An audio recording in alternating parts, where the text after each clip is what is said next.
दोस्तों, तो ये प्रश्न है कि भारत में 2011 की जनगणना के अस्थायी नतीजों ने भारत की घटती जनसंख्या दर एवं लिंग अनुपात को प्रदर्शित किया है। यह किस प्रकार से भारत में प्रादेशिक नियोजन को प्रभावित किया है, तो इसे हम लोग देखते हैं। तो 2011 की जनगणना के अस्थायी नतीजों का विश्लेषण करें। 2011 की जनगणना के अस्थायी नतीजों जो 31 मार्च 2011 को जारी किए गए थे ने भारत की जनसंख्या वृद्धि दर में कमी और लिंगानुपात विशेष रूप से 0 से 6 वर्ष के बच्चों में गिरावट को स्पष्ट रूप से प्रदर्शित किया। नीचे मुख्य बिंदु दिए गए हैं। तो पहला है कि जनसंख्या वृद्धि दर में कमी। 2001 से 2011 के दशक में जनसंख्या वृद्धि दर 17.7% रही, जो 1991 से 2001 के 21.54% से काफ़ी कम थी। तो कुल जनसंख्या 1.21 अरब पहुंची, जिसमें पुरुष 62.37 करोड़ और महिलाएं 58.65 करोड़ थी। यह घटती वृद्धि दर परिवार नियोजन कार्यक्रमों और बेहतर स्वास्थ्य सेवाओं का परिणाम थी, लेकिन क्षेत्रीय स्तर पर असमान थी। उदाहरण के लिए उत्तर भारत में उच्च वृद्धि हुई और दक्षिण भारत में कम। फिर देखें लिंगानुपात में बदलाव हुआ। कुछ लिंगानुपात मैंने कुल लिंगानुपात महिलाएं प्रति 1000 पुरुष देखें तो 2001 के 933 से बढ़कर 940 हो गया, जो सकारात्मक था। हालांकि 0 से 6 वर्ष के बच्चों का लिंगानुपात 2001 के 927 से घटकर 914 हो गया, जो लिंग आधारित भेदभाव कन्या भ्रूण हत्या को दर्शाता है। यह गिरावट विशेष रूप से उत्तर भारत के राज्यों जैसे हरियाणा, पंजाब में अधिक थी, जबकि कुछ राज्यों में सुधार हुआ। ये नतीजा भारत की डेमोग्राफिक ट्रांजिशन को दर्शाते हैं, जहां वृद्धि दर घट रही है लेकिन जेंडर असमानता एक चुनौती बनी हुई है। अब ये है कि ये किस प्रकार से भारत के प्रादेशिक नियोजन को प्रभावित करेगा।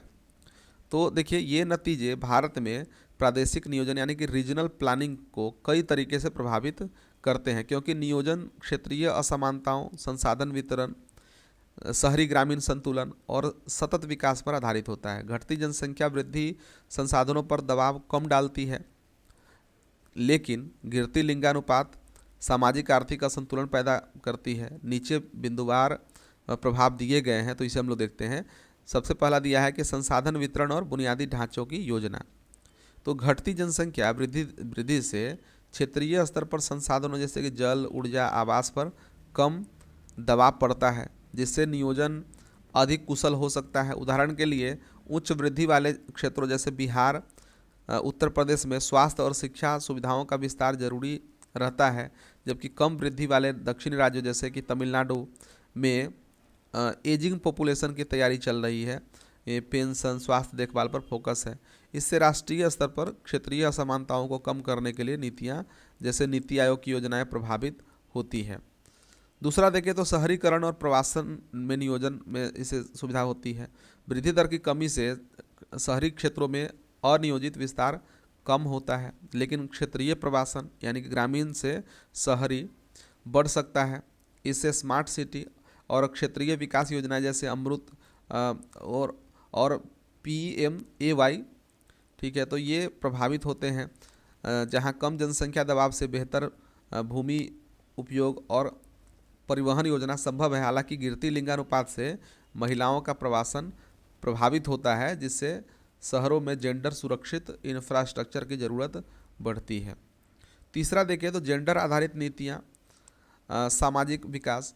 गिरती बच्चे की लिंगानुपात 914 से क्षेत्र जहां यह समस्या गंभीर है, उत्तर और पश्चिमी भारत, वहां प्रादेशिक नियोजन में महिलाओं के सशक्तिकरण पर जोर पड़ता है। उदाहरण के लिए बेटी बचाओ बेटी पढ़ाओ जैसी योजनाओं का क्षेत्रीय फोकस। लड़कियों की शिक्षा और स्वास्थ्य सेवाओं में निवेश।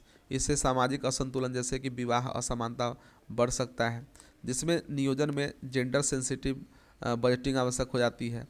कुल मिलाकर यह सामाजिक स्थिरता को प्रभावित करता है और क्षेत्रीय स्तर पर कानूनी हस्तक्षेप जैसे PNDT एक्ट को मजबूत करता है। आर्थिक और पर्यावरणीय नियोजन देखें तो घटती वृद्धि से डेमोग्राफिक डिविडेंड यानी कि युवा कार्यबल का लाभ मिलता है, जिससे क्षेत्रीय औद्योगिक विकास यानी कि एसीजेड को बढ़ावा मिलता है। लेकिन गिरती लिंगानुपात से श्रम बल में महिलाओं की कम भागीदारी होती है, जो आर्थिक उत्पादकता को प्रभावित करती है। पर्यावरणीय रूप से कम वृद्धि से वन जल संसाधनों की बेहतर योजना संभव है, लेकिन क्षेत्रीय असमानताओं जैसे हिमालयी क्षेत्र वर्सेस मैदानी को ध्यान में रखना पड़ता है। अब समग्र चुनौतियां और अवसर देखें तो ये नतीजे प्रादेशिक नियोजन को अधिक डेटा आधारित बनाते हैं, जहां क्षेत्रीय विविधता जैसे जनजातीय क्षेत्रों में कम लिंगानुपात को संबोधित करने के लिए विकेंद्रीकृत योजना जरूरी है। हालांकि यदि नहीं संभाला गया तो सामाजिक अस्थिरता बढ़ सकता है। भविष्य में जैसे 2036 तक जनसंख्या 1.52 अरब पहुंचने का अनुमान है। नियोजन में सतत विकास लक्ष्यों को एकीकृत करना होगा।